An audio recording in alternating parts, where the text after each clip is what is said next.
Masakit pa? Hindi na. Sigurado ka? Kinakabahan ako. Bakit? So, anong sasabihin nito? Huwag kang kabahan. Hindi ka naman ako Good Dok. afternoon po. Ganda nga po na. Dok, anong nangyari sa kanya?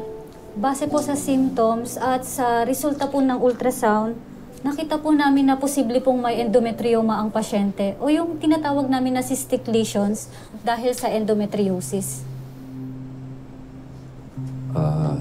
Dok, pasensya na ako kayo hindi ko kasi maintindihan.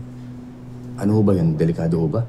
Hindi naman po ito life-threatening pero maaari po itong mag-cause para mahirapan pong manganak ang pasyente.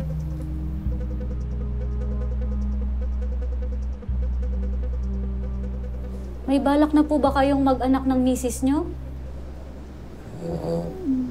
Hindi pa po kami kasal. Sorry, pero kadalasan sa ganitong kaso, ang madalas po naming ina-advise sa pasyente, lalo na kung may plano na po silang magkapamilya, mag-anak na agad ng maaga.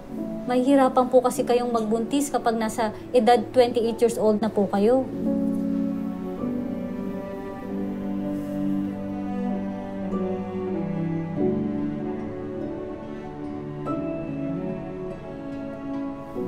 Sige, Dok.